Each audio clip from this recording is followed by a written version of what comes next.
Warning. This podcast contains spoilers.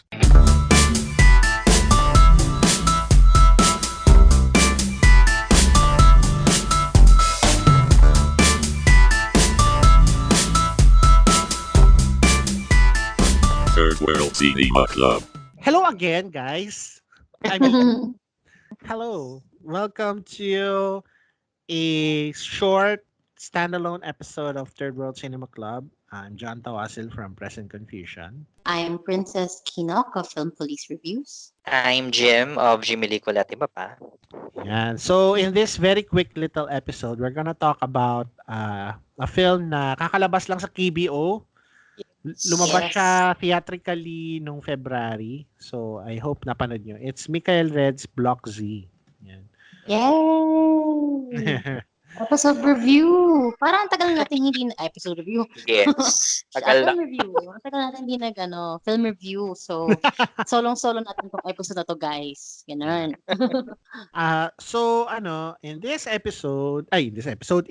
In Block Z, Julia Barreto plays a med student who's going to college. Tapos, while she's making duty, a mysterious person, I think played by Ina Raimundo, Yes. Ina is Raimundo. admitted into the ER. Tapos she's exhibiting very weird behavior. And Yes. unfortunately she dies, but she comes back to life as a zombie and unleashes a zombie outbreak in the small school that they're in. Yan. So Julia Barreto, along with classmates, strangers, and other people, they have to find a way to get out kasi the whole place is blocked by the military. Blocked. Yes. Quarantine sila kumbaga. So, ayun, anong impressions niyo sa Block Z? Ikaw muna, Jim. Jim, ikaw muna. Ako, sa akin, okay naman yung Block Z. Kasi di ba parang nung during its theatrical release, parang late January until the early February, mixed reviews yung nababasa ko. But for me, it's okay. Mhm. Kasi siguro nandun na rin yung part sa akin na binaba ko expectations ko with the film. Saka mas na-appreciate ko or mas nagustuhan ko tong Block Z than Eerie. Ano pa ba? Yung part na nasa na sila ER and then nagdi-display na ng weird behavior si Ina Raimundo. It reminds me talaga of the TV series The Cure of GMA, which was shown 2018 kasi it's about zombie outbreak. So Okay. I'm not sure if the filmmaker had an idea with the TV show kasi may similarity talaga. Ang hindi lang napakita talaga dun sa film ay kung saan nag-origin yung virus. Yun yung yun yung mystery ganon. And then ano pa ba? Actually yung may part dun sa film na dinidiscuss like may mga somewhat political parang lang naman siya, parang ano ba tawag dito, underlying message. Like, parang yung, lang tawag dito, sundot lang or insert lang. For instance, yung, di ba kasi yung role ni Yves Flores is the president of the Supreme Student Council or the student government and then vice president si Merkel. And then, di ba dun may eksena dun na nakiusap si Yves, I forgot the name of the character, pero it was Yves Flores who portrayed the role na wag sabihin sa iba, di ba yung merong rescue darating, 5 a.m. Pero si Myrtle, pinagkalat niya because ang nasa isip niya is yung kapakanan ng iba. Di ba? Kapakanan ng iba. Pero kasi nasa isip ni Yves Flores, selfish siya. Sabi niya, dapat nga ako lang, may ganun-ganun pang part siya, di ba? Pero ang sabi ni Myrtle, binoto ka ng tao, binoto ka ng mga estudyante. Bakit iniisip mo na yung sarili mo? Dapat iniisip mo yung kapakanan nila. Biglang, tumatama ba to sa, nagiging political tayo with the situation, right? Parang Ayun. very, very, very relevant, lalo na ngayon. Yeah, yung mga ibang Oo, tao, parang nandadamay ng iba, sarili lang iniisip dahil meron silang kapangyarihan. Ay, teka lang, Jim, kakain lang ako ng cereal, Coco Crunch. Kakain lang ako Coco Crunch. Wait lang. Sige, okay. Sige, nakakain na ako. Okay. Totoo, kakain ka talaga ng cereal. Ng Coco Crunch. Nakaka-crunch. Parang part ng fasting ata yan. Tapos ang nagustuhan ko dito sa film, talagang ang nagdadala si Joshua Garcia. Parang ang nakikita ko kay Joshua Garcia, kahit saan mo na siyang ilagay na genre, whether comedy, drama, ito sa suspense, thriller, diba? So, siya, effective na siya na actor si Joshua Garcia. I mean, tama. Sige, go ahead. Ano yun, John? Agree ako, Jim. Sobrang galing ni Joshua Garcia. As in, isa siya sa pinakamagaling na artista sa henerasyon niya. Feel ko, kung lumabas yan sa porn, parang hindi mo napapansinin yung nangyayaring Jerjer. Parang sabi mo, shit, ang galing umarte nitong taong to.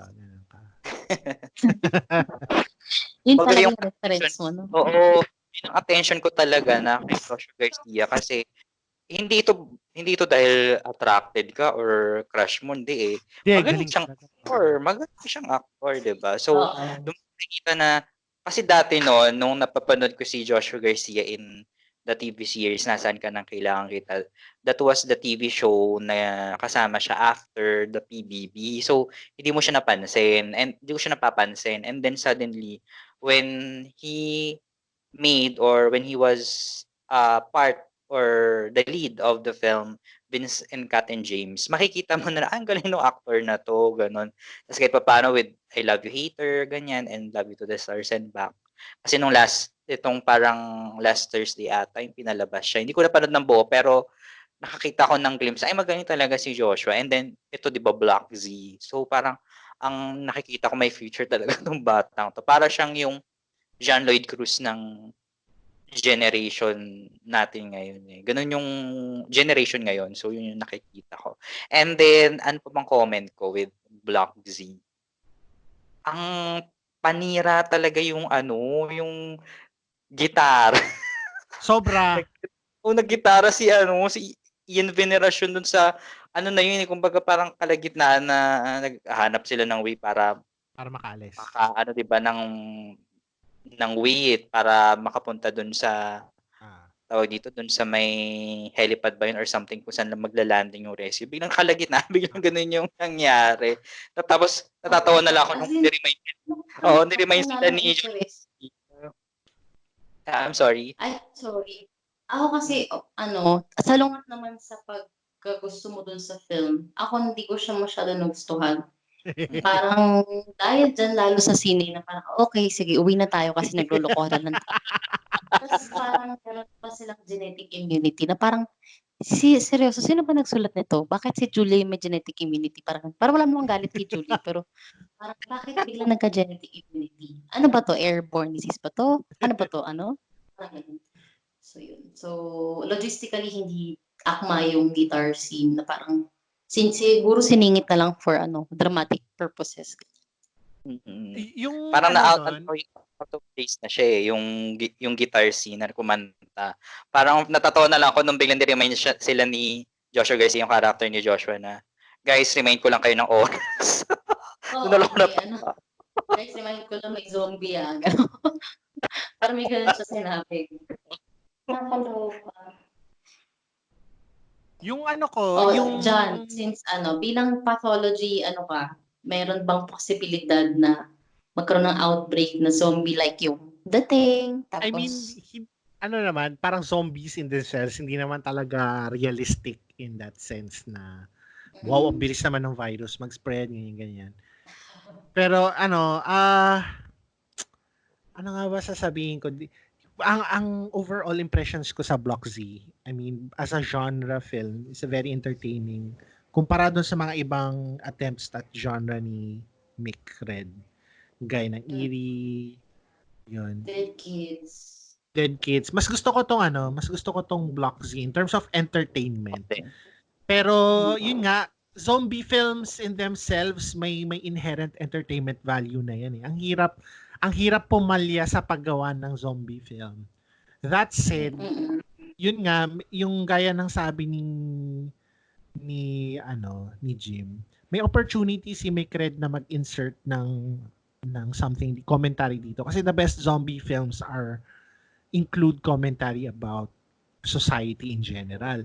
Kagaya nga nung yun nga, yung observation niya about the president tsaka yung vice president, sana mas maraming ganon. Kasi may mga yung mga estudyante doon sa school niya are very archetypal or very stereotypical na may aktivistang estudyante, meron ditong bad boy, may jock dito. Parang they could be made to represent different facets of society. Pero may feeling ako na hindi niya masyadong nagamay kung paano isulat yung mga iba-ibang characters na yon in that context.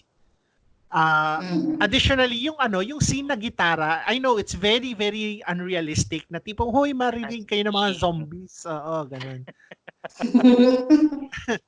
Parang sobrang takanong nila. Pero at the same time, may na-evoke siyang something sa akin. Alam niyo yung pelikula ni Peke Galiaga na I think yung title is Isang Araw Walang Diyos. I think yun. Yung yes, Isang Araw Walang. Yung surrounded sila by military forces, tapos kumanta sila ng Yellow Submarine. Kung napanood niyo yun. Hindi ko natatandaan yung eksena, pero yung Isang Araw Walang Diyos, alam ko yung film. I mean, by the title. Ang ganda ng pelikulang yun nanalo ng urian yun eh. Pero yun nga, may scene na gano'n. It's very absurd na, yun nga, faced with a hopeless situation. Parang wala na silang magawa kundi kumanta. I think parang gano'n yung tinatry nilang i-evoke with that. Pero yun nga, na-enjoy yun, Block Z, na-enjoy ko siya, pero I don't think it's a good film per se. Parang yun lang. Ako na-enjoy ko siya din. Magaling si Joshua. Na-enjoy ko siya, okay siya sa akin. Than Eerie. Kasi with Eerie, ang naging problem sa akin ay yung character nga ni Bea Alonzo. But this in Block Z, buti na lang kamo, it was salvaged or it was saved by Joshua Garcia's excellent performance. Ayun. Saka siguro ito lang honest opinion lang.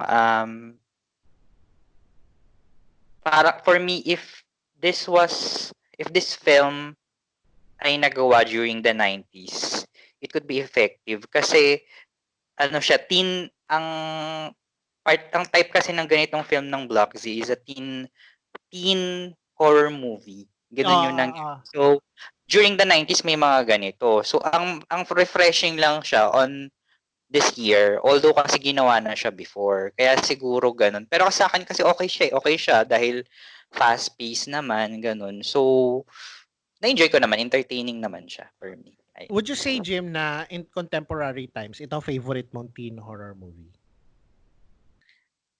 Oo, kasi siguro paano ba? Yung mga teen horror parang naging repetitive na kasi yung iba, 'di ba? Kung titingnan mo wala ganun na lang Ganun na lang yung paulit-ulit na lang yung mga teen horror.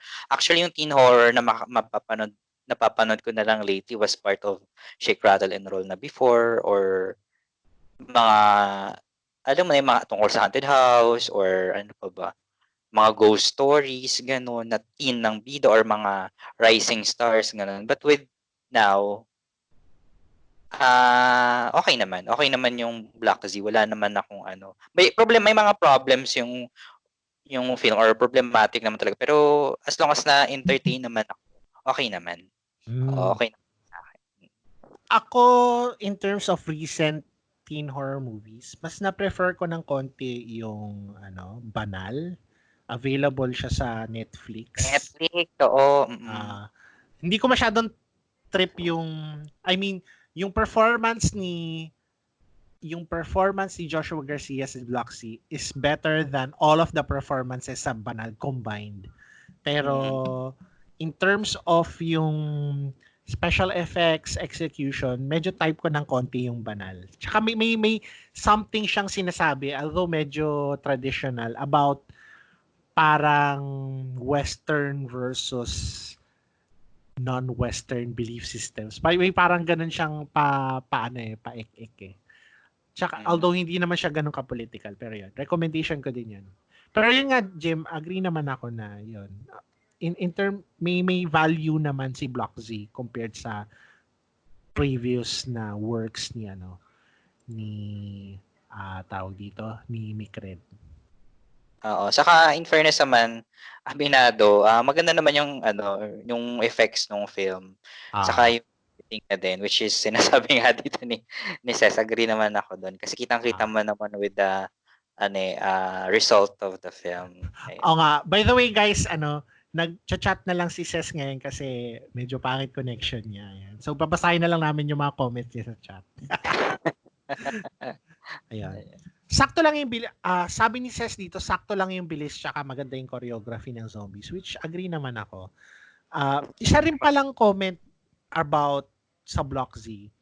Kasi kung tutuusin, this is a very linear na pelikula.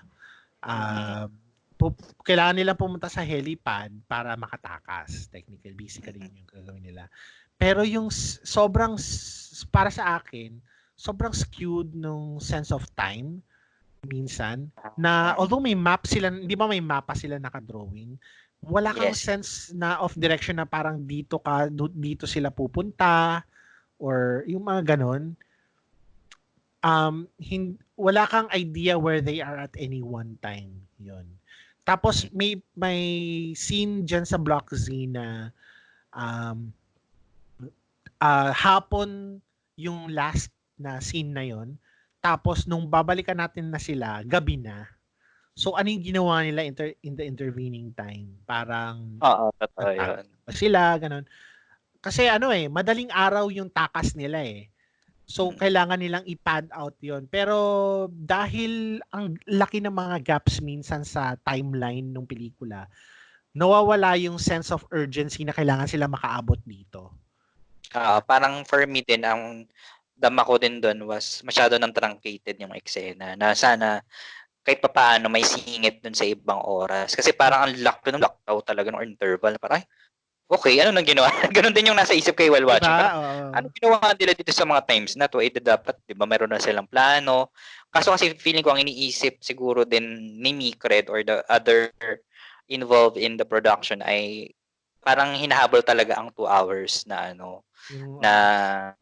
di ba approximate nga na TRT or total running time ng pelikula. Iba yung hinahabol nilang oras, yung totoong oras yung hinahabol nila, hindi yung Oo. Kung sana siguro, Jim, yung mas may sense of urgency na tipong hindi madaling araw. Kunyari, 8:00 ng gabi, kailangan umalis na sila.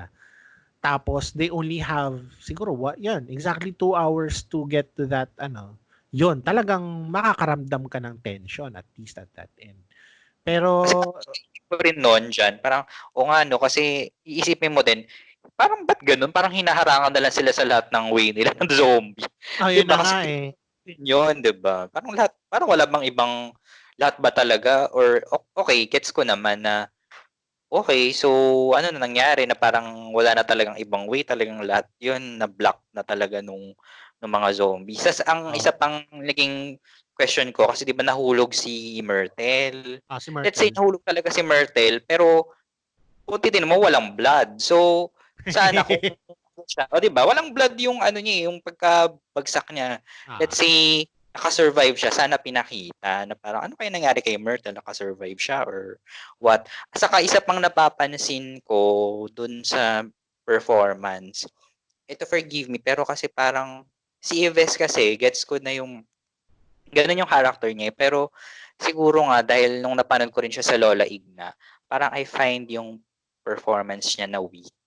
Kasi 'di ba dapat kung ganun yung, let's say, the character is selfish talaga na may pa rin siya may makikita kang softness, parang soft boy nga dating. Pero kasi the problem was, hindi niya naarte ng with intensity or the performance level. Which is nakita ko rin yun with Lola Igna. I don't know lang with A Soldier's Heart kasi yung di ba yung sa ano to, yung sa dito sa tuna, dito naman ay ang role niya ay gay. So, yun. Siguro I'm looking forward na kung gagawa man ng other films si Yves, yung alam mo yun, na-improve na yung acting. May mga performance naman siya like, may napanood ako, MMK yata yun, or Ipaglaban Mo, na magaling naman si Yves. Pero with Block Z and Lola Igna, parang, with Lola Igna kasi na-upstage siya ni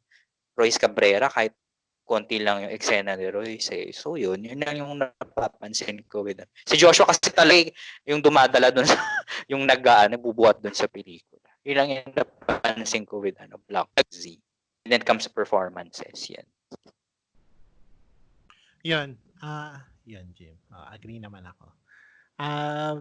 Actually, yun lang yung okay na ako. Yun lang yung impressions ko. Do you have any final thoughts about Block Z? Yan. Actually, yun na-ano ko na rin. Na-address ko na yung kumbaga yung mga observation ko with the film. And other than that, siguro natuwa naman ako kay Dimples na dito. Kasi diba, usually with diba with Dimples kasi laging either kontrabida or the confidant. Dito kasi siya yung lady guard siya, diba? Tapos may commentary pa nga, ito may insert na naman si si Michael Red na di ba kasi tinawag siya ni Yves Flores na, "Uy, guard," gano'n. Tapos biglang nagsabi si Dimples Romana na, "Ganyan naman po kayo na yung mga matataas ang posisyon. Hindi niyo kami naaalala or hindi niyo natatandaan yung mga pangalan namin na kami naming mga guard." So alam mong may commentary or there is parang political underlying message nga nung film. Ayun.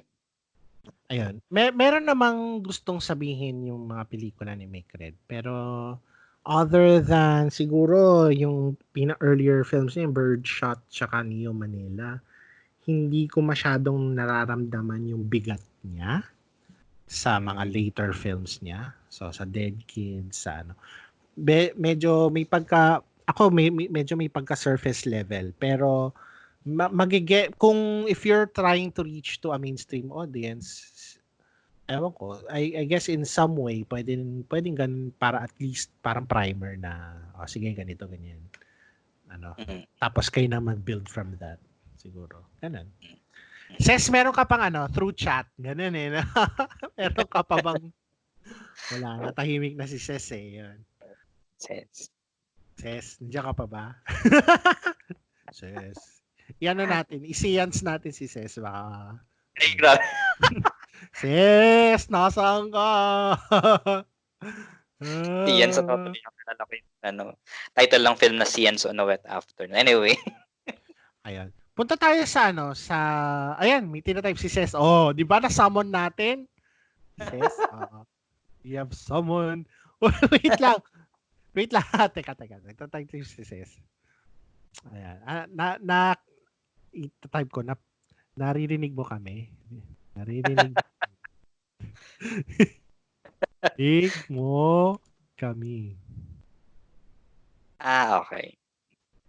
Nakikitawa na lang nagko-call si Queen. Sige. Okay, sige. Sige, Jim. Punta tayo sa punta tayo sa short, ano napanood mo recently na pwede mo? What have you watched recently? For me, nitong nakaraan kasi nag-watch party si Direk G. Altareos, yung Ang Laro sa Buhay ni Juan. At although it was 2009 film, kasabayan kasi yun nung Ang Lihim ni Antonio. So I was able to watch Ang Lihim ni Antonio, Cambio, ni Direk J, ganun. Itong Ang Laro ng Buhay ni Juan is about, yun nga, yung the title role itself, di ba, Juan, na graduate naman siya sa college sa probinsya. However, hirap siya makahanap ng trabaho dito sa Maynila. So, meron siyang gay lover, ganun. Ngayon, parang, sa pagkakaano ko, intindi ko, doon na sa trabaho niya, si Juan, and then suddenly nag-decide na siya na uuwi sana ng probinsya. However, mayroon kasi siyang other job which is ano siya, ba tawag dito, yung live show performer. Pero hindi siya yung hindi siya straight na live show performer. Ano to, yung M2M or male to male nga na live show performer. So, ang nangyari, nagkaroon ng raid doon sa place, and then nakikiusap siya na or nagmamakaawa siya na pauwiin na siya, although parang naghati-hati pa yung mga customers kasi nga last performance na niya. However, hindi niya nakuha nga kasi kinuha na nga nung mga taga-NBI kasi yun yung pinortray dun sa film. Tapos umuwi na lang siya nakatsinelas, pabalik siya ng Cubao, and then naisip niya na hindi na lang siya uuwi ng probinsya kasi nga wala na siyang tawag dito yung source of income niya, wala na, nakuha na nung NBI. So with ang laro sa buhay ni Juan, nagandahan naman ako with the film kasi marami siyang diniscuss like poverty, and then yung nandun na naman ulit tayo sa prejudice nga ng society regarding the same-sex couple. Tapos yung, di ba, ang nakakalungkot dito kasi graduate naman siya ng college, may diploma, pero kahit may diploma, nahirapan pa rin siyang maghanap ng trabaho dito sa Maynila. Kasi di ba, ang paniniwala kasi ng mga taga-probinsya ay kapag napunta ka dito sa Maynila, nandito yung land of milk and honey. When in fact, diba ang doon ay hindi naman talaga pag sinabi mong Manila ay nandito ang opportunity. Kumbaga, ang nangyari, deprive pa rin sila ng opportunity. Kasi nandun pa rin yung class or discrimination kasi kapag graduate ka ng di man pinakita sa film pero ramdam mo na ganun siya na may discrimination kapag galing nga ng province. Ganon. Tapos, yun nga yung parang hanggang saan ka aabot to survive eh. Di ba katulad nun, ang naging trabaho na niya, live show performer siya. So, parang for me, hindi ko maiisip na kung nasa sitwasyon niya, grabe na yung niya, yung tawag dito, survival means niya. Kaya nandun na siya sa ganung part na live show performer niya. Nagulat ako kasi nandun si Nico Antonio. So, siguro isa to sa mga early films niya. And then, Angeli Bayani was also included in the film.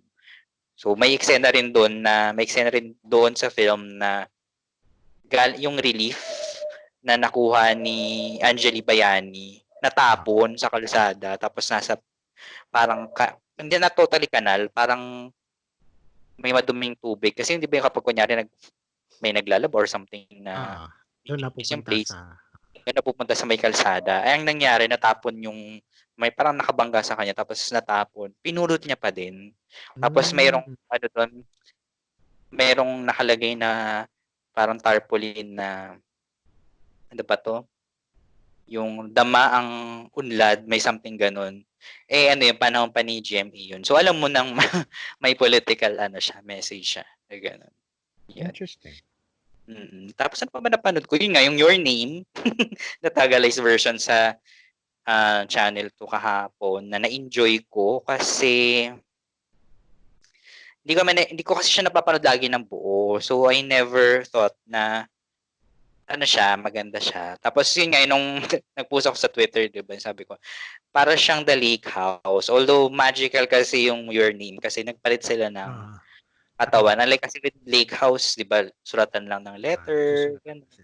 Parang somewhere in time na moments of love. Pero yung Elmer, I'm sorry, I haven't seen Elmer ng Korea. But Elmer, ang The Lake House kasi was inspired by South Korean film na Elmer. Ayan. Yan. Okay na, Jim. So, ako naman. Yan. So, ano ba napanood ko recently? Well, firstly,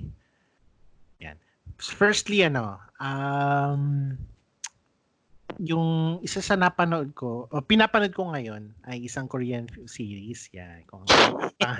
Itaewon Class ang title. Yan. Episode 10 na ako out of 16. So, medyo sobrang engaging ng first episode.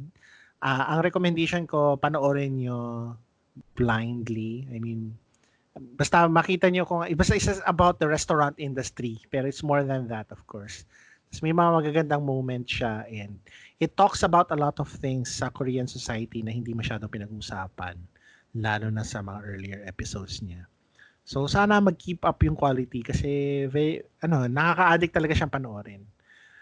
Other than that, nasa kalagitnaan na ako ng panood ng isa tong Indian film, pangalan niya Enkita Motate. It's a Tamil film from 2017. Tungkol to sa dalawang magkaibigan na nung 1980s. Tapos yung one of them is a fan of one of this very popular Indian actor, South Indian actor. The other one is a fan of another very popular Indian actor. Yung isa si Rajinikanth, yung isa si Kamal Hassan. Tas kung ang pinakamalapit na analogy sa atin sa Pilipinas, parang Vilmanian yung isa, Noranian yung isa. Tapos silang dalawa artist sila. So nagpe-paint sila ng parang port ng movie posters, nagpo-paint sila ng ads, pero mostly movie posters. Tapos may phenomenon sa India na at the time na pag may premiere ng bagong pelikula, ipipinta nila yung actor na sobrang malaki, hindi life size, malaki. Parang ang tawag nila doon cut out. Tapos parang yun yung pinagagatheran ng mga fans na hindi naman sa sinasamba nila pero parang pinagagatheran nila. So sobrang interesting niya. Although yung kwento, tinitingnan ko pa kung saan siya papunta. Iniisip ko na pwede siyang gawin dito sa Pilipinas, lalo na sa cinematic culture ng 1980s. Dami-daming fan clubs dito sa Pilipinas, di ba? Pwede mong iset na tipong may premiere ng Nora Film and Vilma Film at the same time, tas parang nagbabangayan yung mga tao, nagkakaroon ng sunog, ganun ka-wild. Ayun. Alam mo dyan, speaking of Indian film, napanood ko na yung netong nakaraan, ay Monday, oo. Yung Pater Panchali. Kay Satyajit Ray. Maganda, in fairness. Although may part talagang inaantok ako. Pero sinaga ako siya, natapos ko. I could say it's a masterpiece. Kasi ang ganda na ng pagkakagawa ng film. Classic yan. Si Satyajit is one of the, galing Bengali yung cinema niya. It's one of the classics of Indian cinema. It's very unlike yung mga similar tawag doon? Similar yung mga mainstream cinema ng panahon pa rin niya. So it's very iba talaga siya. May mga, di ba, may pagka-social realist, ganun din siya, di ba? May pagka neo-noir yung dating niya kasi 1955, ganun. So saka ang nakakatuwa dito, yung Pater Panchali, for me, it's parang it also reminded me of childhood. Although different naman ng situation. Pero kasi yung childhood, di ba na makikita mo yung hirap ng buhay, ganun. So parang, okay, parang siya, nostalgic din at the same time. Ewan ko, for me, ganun yung feeling ko. Pero talagang masterpiece siya kasi may mga shots talaga na, ngayon ko na ito nakita during its time. Parang maybe during its time, ganyan kagaganda na talaga yung kayang shots ng akala mo makikita mo lang sa Hollywood, but it can also be done in other countries like in India. Ganun. Yan. In fairness. So, yun. Punta tayo sa James. Sa may sinulat si Princess, yan. Tatry ko siyang gayahin. Yan. Okay. Okay. Ang cute!